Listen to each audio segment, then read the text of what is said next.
Sans café actualité du 18 octobre 2023. Bienvenue sur votre bulletin d'information du jour. Chapitre 1. Récusation du juge Sabassi Faye. L'État du Sénégal retire sa demande dans une tournure inattendue des événements. L'agent judiciaire de l'État, AJE, a décidé de retirer sa demande de récusation contre le juge Sabassi Faye. Cette rétractation a été déposée aujourd'hui, alors que le premier président de la Cour d'appel de Ziguinchor devait examiner la demande de l'AJE demain. L'État du Sénégal, représenté par Yoro Moussa Diallo, avait initialement soutenu que le juge avait un lien familial avec un adjoint à la mairie de Ziguinchor dirigé par Ousmane Sonko. Chapitre 2. Ousmane Sonko annonce la reprise de sa grève de la faim actuellement détenue. Ousmane Sonko a publié un message sur sa page Facebook annonçant qu'il reprend sa grève de la faim qui avait été suspendue précédemment. Il exprime sa gratitude envers les compatriotes, militants et sympathisants qui lui apportent leur soutien, leur prière et leur voix.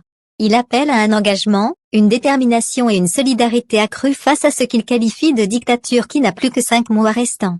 Il rappelle également le droit constitutionnel à la résistance et décide de reprendre sa grève de la faim pour montrer sa solidarité envers les femmes patriotes injustement arrêtées, protester contre sa propre détention arbitraire et celle de nombreux autres patriotes, et exiger leur libération. Il appelle ses compatriotes à persévérer et à combattre avec détermination et endurance, en soulignant que leur lutte est pour les 50 prochaines années. Chapitre 3. Hausse des prix de l'électricité et problèmes dans le secteur.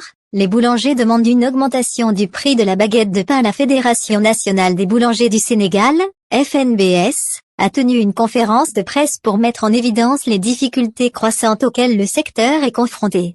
Lors de cette rencontre, présidée par Amadou Gueye, président de la fédération, ont été abordés les problèmes tels que l'augmentation vertigineuse des coûts des matières premières, des tarifs d'électricité, le non-respect des réglementations en vigueur et les violations persistantes des normes d'hygiène et de livraison du pain.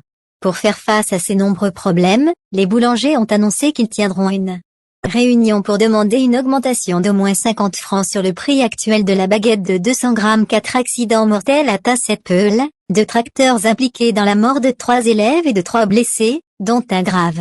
Un tragique accident s'est produit dans la commune de Tasset, à Thiès.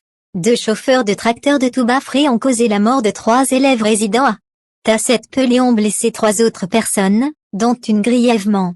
Les faits se sont déroulés vers 14 heures, juste après la descente des élèves qui tentaient de traverser la route. Selon nos sources, les 2 chauffeurs étaient engagés dans une course. C'est lors de cet événement malheureux que l'irréparable s'est produit. Une des victimes est décédée sur le coup. Il s'agit de Seka, la fille du chef du village de Tasset-Peul. Une des blessées a eu les 2 jambes sectionnées.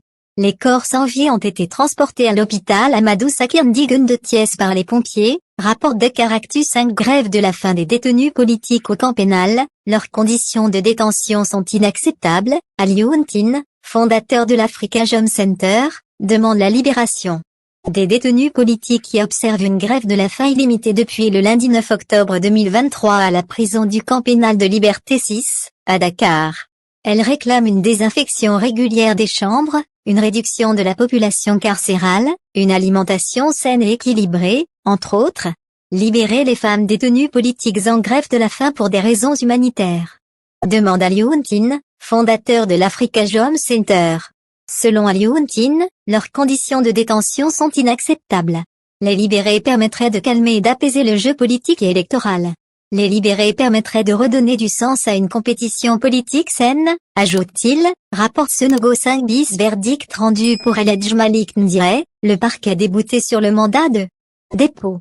La chambre d'accusation de la Cour d'appel de Dakar s'est prononcée sur l'affaire d'El Hadj Malick Ndiaye ce mardi 17 octobre. L'appel du parquet contre l'ordonnance de refus de mise sous mandat de dépôt de ce responsable de PASTEF a été évoqué lors de l'audience, et l'avocat Maître Moussa Sarr a déclaré que le parquet a été débouté. Selon Maître Moussa Sarr, le procureur de la République, qui avait fait appel de l'ordonnance refusant la mise sous mandat de dépôt d'El Hadj Malick Ndiaye, a été débouté. Suite à l'appel du parquet, la chambre d'accusation de la Cour d'appel de Dakar a confirmé, lors de l'audience d'aujourd'hui, l'ordonnance de refus de mandat de dépôt de Malick Ndiaye, a déclaré l'avocat du responsable de l'ex-PASTEF, rapporte le RANET. Cette décision confirme ainsi la décision prise par le juge d'instruction du premier cabinet, Oumar Maham Diallo. Il est à noter qu'El Hadj Malik Ndia bénéficie d'une liberté provisoire assortie d'un contrôle judiciaire. 6 actualités internationales. Guinée, 13 journalistes brièvement détenus lors d'une manifestation à Conakry en Guinée. Les relations entre les autorités de transition et les organisations de défense de la presse se sont encore détériorées. 13 journalistes ont été arrêtés lundi lors d'une manifestation à Conakry pour dénoncer le blocage du site d'information Guinée Matin. Ils ont été libérés en début de soirée et doivent être jugés la semaine prochaine pour participation à un attroupement illégal sur la voie publique. Élection présidentielle au Libéria, George Weah et Joseph Boaké au coude à coude. Selon les résultats provisoires, les 2 principaux candidats, George Weah et Joseph Boaké, sont toujours au coude à coude lors de l'élection présidentielle au Libéria.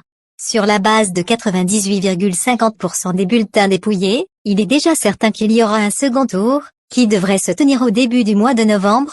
Gaza, au moins 200 morts dans un raid israélien sur un hôpital, selon le Hamas. Le président Abbas décrète 3 jours de deuil. Au moins 200 personnes ont été tuées mardi soir lors d'une frappe israélienne sur un hôpital de Gaza, selon le ministère de la Santé contrôlé par le Hamas. Le président de l'autorité palestinienne, Mahmoud Abbas, a décrété un deuil de 3 jours après cette frappe qualifiée de massacre. Cette actualité sportive, Coupe du Monde U17, Amara Diouf et son équipe ont reçu le drapeau national ce mardi matin. L'équipe nationale sénégalaise des moins de 17 ans a reçu le drapeau national des autorités sportives dirigé par le ministre des Sports. Il se prépare à participer à la prochaine Coupe du Monde qui se tiendra en Indonésie du 10 novembre au 2 décembre 2023. Match amical, la Guinée tenue en échec par le Gabon. La Guinée a fait match nul 1-1 face au Gabon lors de son dernier match de préparation avant la Coupe d'Afrique des Nations. Face à face, Lac de Siteu lors du face-à-face. Siteu a déclaré qu'il n'allait pas reculer d'1 centimètre face à Lac 2 et qu'il l'attendrait de pied ferme lors de leur combat le 19 novembre. De son côté, Lac 2 a promis d'attaquer Siteu, de le corriger avant de le terrasser. C'était votre bulletin de rédaction de Sans Café.